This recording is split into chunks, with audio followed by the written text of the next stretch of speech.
साथियों, आज की इस क्लास में मैं आप लोगों के लिए लेके आया हूँ उत्तर प्रदेश पुलिस कांस्टेबल भर्ती परीक्षा का प्रैक्टिस सेट नंबर 4। जैसे आपको पता है कि हमारे चैनल पर डेली आपको एक प्रैक्टिस सेट कराया जाता है, जिसमें प्रीवियस ईयर क्वेश्चन का वेटेज बहुत अधिक रहता है। तो साथियों, वीडियो को बिना स्किप किए अंत तक जरूर देखें। अगर आपने अभी तक मेरे चैनल को सब्सक्राइब नहीं किया है तो मेरे चैनल को जरूर सब्सक्राइब करें, ताकि आने वाला अगला वीडियो सबसे पहले आपके पास पहुंच सके और आप अपनी यूपी पुलिस की तैयारी में 4 चांद लगा सकें। तो चलिए साथियों, स्टार्ट करते हैं अपने जीके के प्रश्न। आज सबसे पहले हम लोग करेंगे अपने सामान्य ज्ञान के प्रश्न। इसमें हमारा प्रश्न नंबर 1 क्या है? भारतीय भाषाओं के संरक्षण एवं विकास हेतु हिंदुस्तानी अकेडमी कहाँ है? भारतीय भाषाओं के संरक्षण एवं विकास करने के लिए हिंदुस्तानी अकेडमी की स्थापना कहाँ की गई है? तो ये कहाँ? ये प्रयागराज में की गई। कहाँ?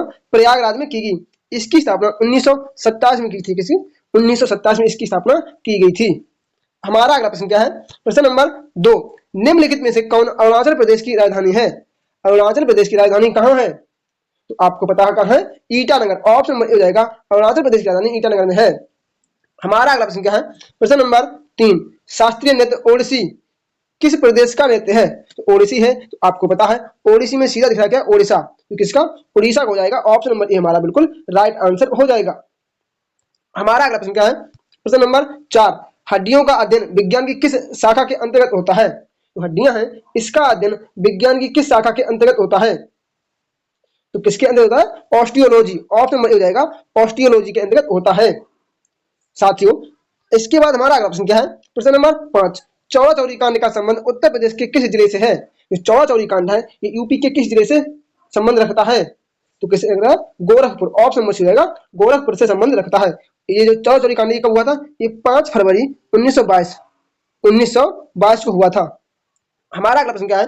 प्रश्न नंबर 6, जंग लगने पर लोहे का भार, जब जंग लग जाती है लोहे में तो उसका भार कैसा हो जाता है? बढ़ता है, घटता है, कोई परिवर्तन नहीं होता, अभी परिवर्तन होता है। तो आपको पता है जंग लगने पर लोहे का भार बढ़ जाता है। ऑप्शन नंबर ए हमारा बिल्कुल राइट आंसर हो जाएगा। अब हमारा अगला प्रश्न क्या है?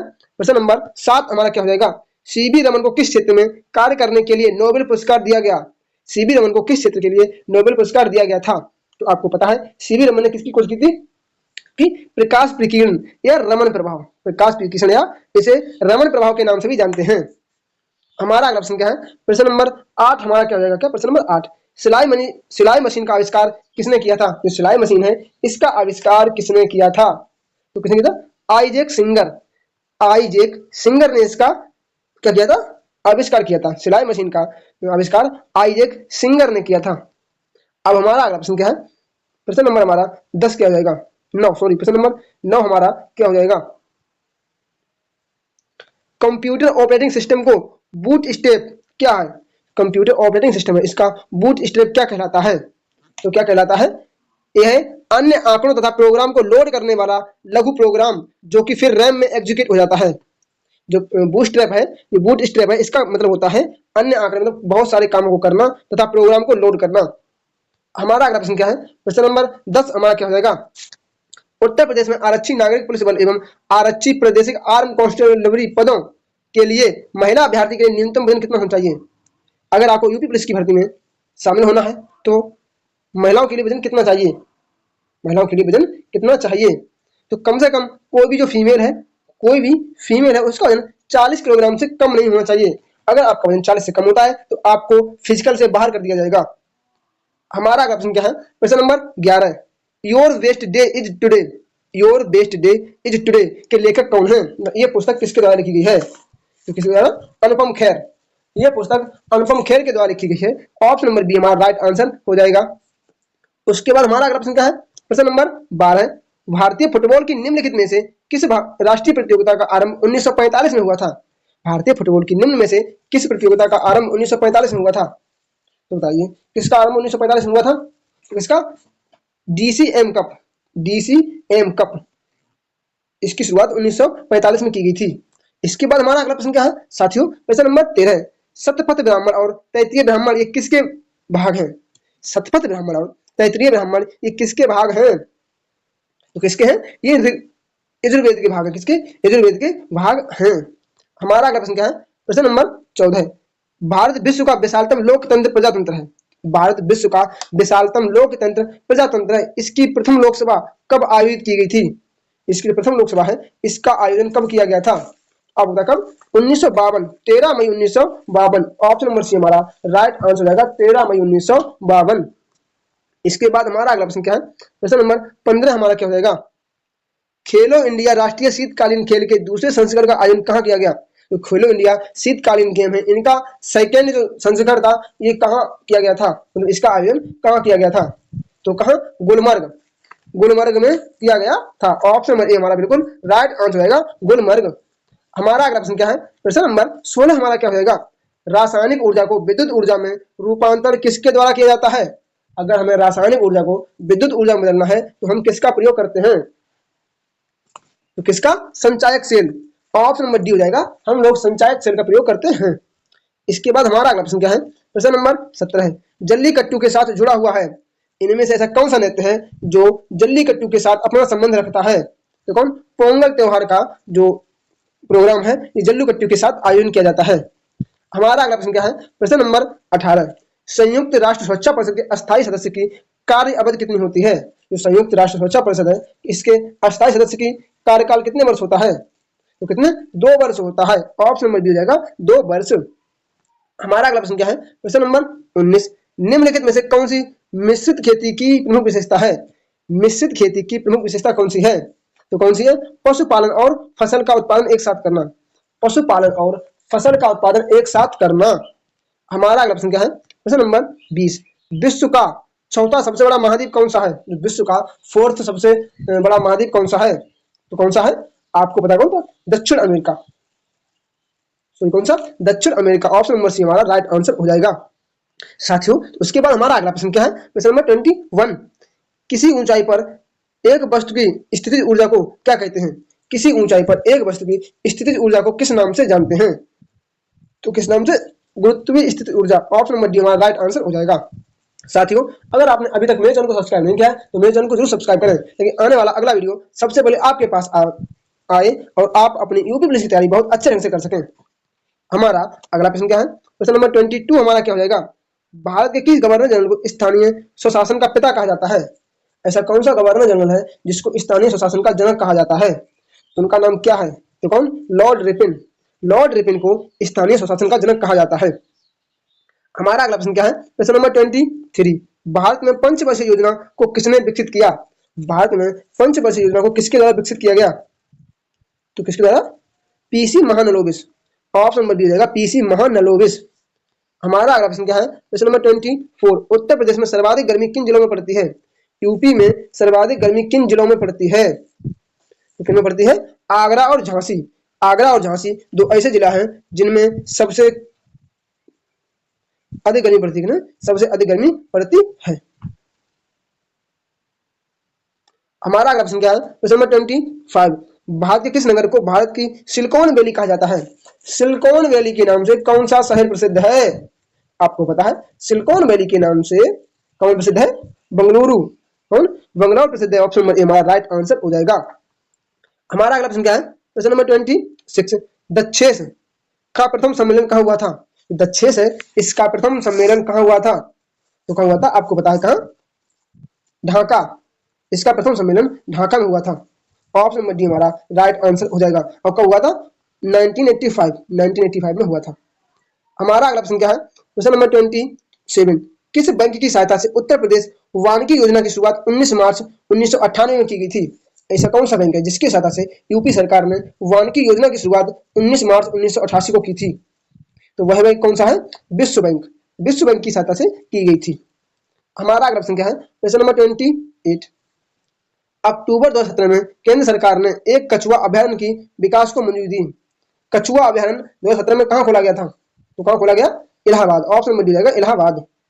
हमारा अगला प्रश्न क्या है? प्रश्न नंबर 29, नेपाल की मुद्रा है, नेपाल की मुद्रा का नाम क्या है? तो क्या? नेपाली रुपया। ऑप्शन नंबर जाएगा नेपाली रुपया। हमारा अगला प्रश्न क्या है? प्रश्न नंबर 30 हमारा क्या हो जाएगा?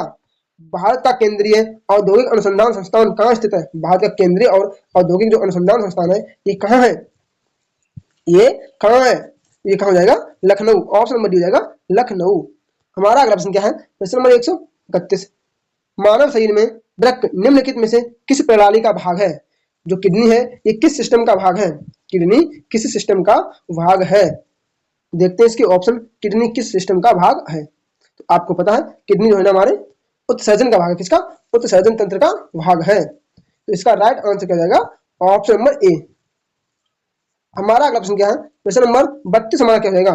किसान सेवा रथ को कब से आरंभ किया गया था?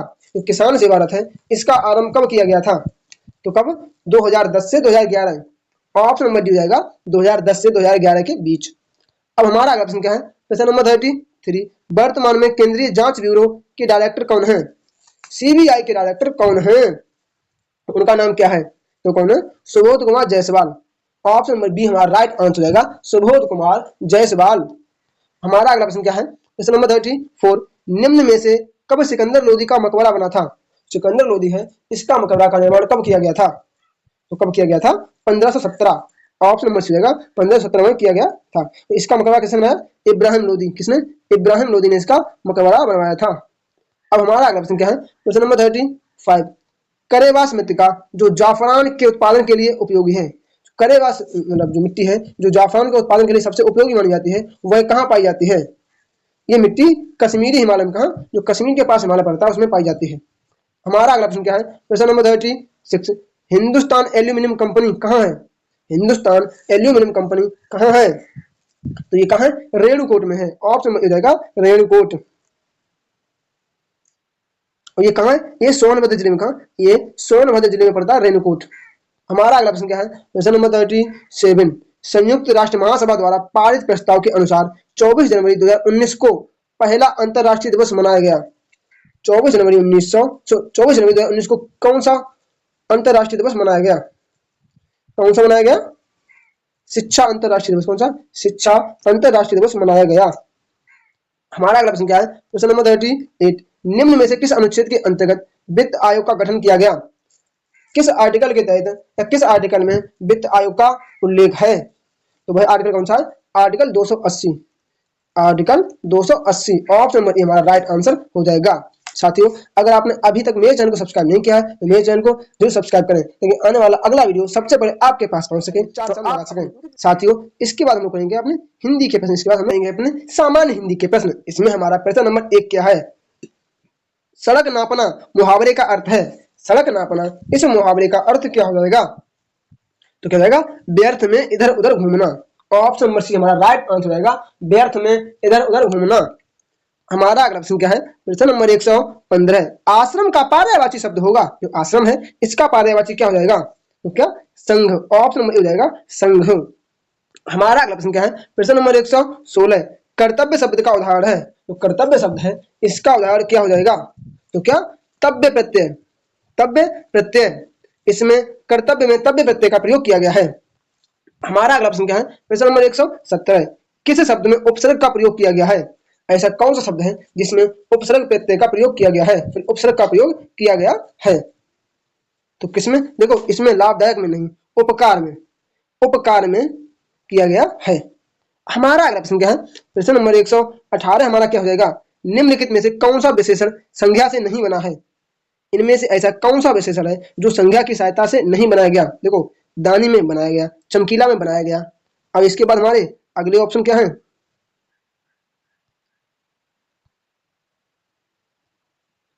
क्या है? श्रीमान बनाया गया, हाँ सी, लेकिन सुंदर नहीं बनाया। क्या? सुंदर नहीं बनाया गया। तो ऑप्शन नंबर सी हमारा राइट आंसर हो जाएगा। उसके बाद हमारा अगला प्रश्न क्या है? प्रश्न नंबर 119। सौर किस मूल शब्द से बना विशेषण है? जो सौर है ये किस मूल शब्द से बना विशेषण है? तो किससे बना हुआ है? ये सूर्य से, सूर्य से बना हुआ विशेषण है। अब हमारा अगला प्रश्न क्या है? प्रश्न नंबर 120। निम्न में पुल्लिंग शब्द कौन सा है? इनमें से कौन सा एक पुल्लिंग शब्द है? देखो, वायु स्त्रीलिंग है, दया स्त्रीलिंग है, प्रार्थना स्त्रीलिंग है, लेकिन नेत्र, नेत्र एक पुल्लिंग शब्द है। हमारा अगला प्रश्न क्या है? प्रश्न नंबर 121। ब्रज भाषा किस अपभ्रंश से विकसित हुई है? ब्रज भाषा है ये किससे, किस अपभ्रंश से विकसित हुई है? तो किससे हुई है? सौर सेनी। ऑप्शन नंबर ए हो जाएगा सौर सेनी। हमारा अगला प्रश्न क्या है? प्रश्न नंबर 122। उसने परिश्रम तो बहुत किया किंतु सफलता नहीं मिली। उसने परिश्रम तो बहुत किया लेकिन उसे सफलता नहीं मिली। इसमें कौन सा वाक्य है? यह कौन सा वाक्य है? तो कौन सा? इसमें संयुक्त वाक्य हो जाएगा। क्या? संयुक्त वाक्य हो जाएगा। हमारा अगला प्रश्न क्या है? प्रश्न नंबर 123। पुनरुक्त शब्दों के बीच में कौन सा चिन्ह प्रयोग किया जाता है? जो पुनरुक्त शब्द हैं इनके बीच में किन चिन्हों का प्रयोग किया जाता है? तो किसका प्रयोग किया जाता है? ऑप्शन नंबर सी, बराबर या प्रयोग किया जाता है। हमारा अगला प्रश्न क्या है? प्रश्न नंबर 124, यथेष्ट शब्द का विलोम है, यथेष्ट है, इसका विलोम क्या हो जाएगा? तो आपको पता है यथेष्ट का विलोम क्या होता है? कम हो जाएगा, ऑप्शन नंबर सी। हमारा अगला प्रश्न क्या है? प्रश्न नंबर 125, गायिका शब्द का बहुवचन है, जो गायिका शब्द है इसका बहुवचन क्या हो जाएगा? तो गायिका का बहुवचन हो जाएगा क्या? गायिकाएं, ऑप्शन नंबर डी हो जाएगा गायिकाएं। हमारा अगला प्रश्न क्या है? प्रश्न नंबर 126, शीला अपने कपड़े स्वयं धोती है, शीला अपने कपड़े स्वयं धोती है, इसमें रेखांकित शब्द में कौन सा सर्वनाम है? मतलब स्वयं में कौन सा सर्वनाम है? तो आपको पता है स्वयं मतलब निजवाचक, कौन सा? निजवाचक सर्वनाम होगा। हमारा अगला प्रश्न क्या है? प्रश्न नंबर 127, हिंदी के वे कौन से व्यंजन हैं जिनके वर्णों का उच्चारण करते समय केवल श्वास का प्रयोग किया जाए? हिंदी के वे कौन से व्यंजन हैं जिनके वर्णों का उच्चारण करते समय केवल श्वास का प्रयोग किया जाता है? केवल सांस का प्रयोग करते हैं, तो कौन? अघोष वर्ण हो जाएगा। हमारा अगला प्रश्न क्या है? प्रश्न नंबर 128, निम्न में से आगत स्वर कौन सा है? निम्न में से आगत स्वर कौन सा है? तो साथियों आगत स्वर कौन सा बताओ आप लोग? कौन सा? ये वाला, ऑप्शन नंबर सी वाला राइट आंसर हो जाएगा। हमारा अगला प्रश्न क्या है? प्रश्न नंबर 129, निम्नलिखित में से कौन सा शब्द तद्भव है? इनमें से कौन सा एक शब्द जो एक तद्भव शब्द है? तो देखो प्रभु नहीं है, कौन सा है? खेत एक तद्भव शब्द है। हमारा अगला प्रश्न क्या है? प्रश्न नंबर 130, निम्नलिखित में से कर्ता कारक की विभक्ति कौन सी है? कर्ता कारक की विभक्ति कौन सी है? तो कर्ता कारक की विभक्ति कौन सी है? कर्ता ने, इसका आंसर क्या जाएगा? हमारा अगला प्रश्न क्या है? प्रश्न नंबर 131, हथियाना चिकनाना किस प्रकार की क्रिया है? हथियाना और चिकनाना ये किस प्रकार की क्रिया है? ये कौन सी है? संयुक्त क्रिया है, ऑप्शन नंबर डी हो जाएगा संयुक्त क्रिया। हमारा अगला प्रश्न क्या है? प्रश्न नंबर 132, कौन सा वाक्य आसन्न भूतकाल में है? इनमें से कौन सा वाक्य है जो आसन्न भूतकाल में है? इसके हम लोग देखते हैं क्या? ऑप्शन, तू आता तो मैं जाता, तू आता तो मैं जाता नहीं है। मोहन आया सीता गई नहीं है, वह आया था, ऑप्शन नंबर सी रहेगा वह आया था। अब हमारा अगला प्रश्न क्या है? प्रश्न नंबर 133, जो पद क्रिया के होने की रीति या विधि संबंधी विशेषण बताता है उसे क्या कहते हैं? जो पद क्रिया के होने की रीति या विधि संबंधी विशेषण बताता है उसे हम क्या कहते हैं? उसे हम क्या कहते हैं? उसे क्या कहते हैं? रीतवाचक क्रिया विशेषण, रीतवाचक क्रिया विशेषण कहते हैं। हमारा अगला प्रश्न क्या है? प्रश्न नंबर 134, अभ्युदय शब्द में कौन सी संधि है? जो अभ्युदय शब्द है इसमें किस संधि का प्रयोग किया गया है या इसमें कौन सी संधि है? तो कौन सी है? गुण संधि है, ऑप्शन नंबर सी हमारा राइट आंसर हो जाएगा। हमारा अगला प्रश्न क्या है? प्रश्न नंबर 135, जिसके पास कुछ भी ना हो उसके लिए एक शब्द, जिसके पास कुछ भी ना हो उसका क्या होगा? अकिंचन, ऑप्शन नंबर ए हमारा राइट आंसर हो जाएगा। अब हमारा अगला प्रश्न क्या है? प्रश्न नंबर 136, प्रभुता पाई काहू मद नहीं, प्रभुता पाई काहू मद नहीं, इसका हमें सही अर्थ बताना है। तो क्या जाएगा? इसका सही अर्थ क्या जाएगा? ऑप्शन नंबर डी, शक्ति पाने पर व्यक्ति अभिमानी हो जाता है, शक्ति पाने पर व्यक्ति अभिमानी हो जाता है। अब हमारा अगला प्रश्न क्या है? प्रश्न नंबर 137, मेघ आए बड़े वन ठन के समर के, मेघ आए बड़े वन ठन के समर के में इसमें कौन सा अलंकार है? ये पंक्तियां हैं, इसमें किस अलंकार का प्रयोग किया गया है? तो किसका? मानवीकरण अलंकार, ऑप्शन नंबर ए हो जाएगा मानवीकरण अलंकार। हमारा अगला प्रश्न क्या है? प्रश्न नंबर 138, दाम का अर्थ है, जो दाम है इसका अर्थ क्या हो जाएगा? तो दाम का हो जाएगा मूल्य, माला, रुपया, ऑप्शन नंबर डी हमारा राइट आंसर होगा मूल्य, माला और रुपया। अब हमारा अगला प्रश्न क्या है? प्रश्न नंबर 139, दिए गए शब्द युग्म का अर्थ बताइए। दीप और द्वीप, इसका अर्थ क्या हो जाएगा? क्या हो जाएगा? हाथी। द्वीप का मतलब होता है हाथी और द्वीप मतलब होता है टापू, ऑप्शन नंबर डी हमारा राइट आंसर हो जाएगा। हमारा अगला प्रश्न क्या है? प्रश्न नंबर 140, गंगा तट पर कुछ लोग स्नान कर रहे थे, गंगा तट में कौन सा समास है? तो कौन सा है? गंगा का तट, कौन सा? गंगा का तट, तो कौन सा जाएगा? तत्पुरुष समास हो जाएगा, ऑप्शन नंबर सी हमारा राइट आंसर होगा तत्पुरुष समास। इसके बाद हमारा अगला प्रश्न क्या है? प्रश्न नंबर 146 हमारा क्या हो जाएगा? प्रश्न नंबर 146, निम्न पंक्ति में कौन सा रस है? मेरो मन अनंत कहाँ सुख पावे, मेरो मन अनंत कहाँ सुख पावे, जैसे उड़ जहाज को पंछी पुन जहाज पे आवे। इसमें कौन सा रस है? इन पंक्तियों में शांत रस है। ऑप्शन नंबर डी हमारा राइट आंसर हो जाएगा, शांत रस। हमारा अगला प्रश्न क्या है? प्रश्न नंबर 147 हमारा क्या हो जाएगा? मूक होई वाचाल पंगु चढ़े गिरबर गहन, जासु कृपा सो दयाल द्रभहु सकुल कलिमल दहन। इनमें कौन सा छंद है? इन पंक्तियों में कौन सा छंद है? तो कौन सा? सोरठा का प्रयोग किया गया है। हमारा अगला प्रश्न क्या है? प्रश्न नंबर 148 प्रेमचंद द्वारा लिखित अंतिम अधूरा उपन्यास कौन सा है? प्रेमचंद जी के द्वारा रचित अंतिम और अधूरा उपन्यास का नाम क्या है? तो क्या जाएगा? मंगलसूत्र। मंगलसूत्र हो जाएगा। हमारा अगला प्रश्न क्या है? प्रश्न नंबर 149। साथियों, इस क्वेश्चन का आंसर आप सभी लोग मुझे मेरे कमेंट बॉक्स में कमेंट करके जरूर देंगे साथियों। और आप लोग ये बताएंगे कि आज के इन 75 प्रश्न में आपने कितने क्वेश्चन सही किए हैं। साथियों, अगर आपने अभी तक मेरे चैनल को सब्सक्राइब नहीं किया है तो मेरे चैनल को जरूर सब्सक्राइब करें, ताकि आने वाला अगला वीडियो सबसे पहले आपके पास पहुंच सके और आप अपनी यूपी पुलिस की तैयारी में 4 चांद लगा सकें। तो चलिए साथियों, मिलते हैं अपने अगले वीडियो में। तब तक के लिए जय श्री राम, राधे राधे।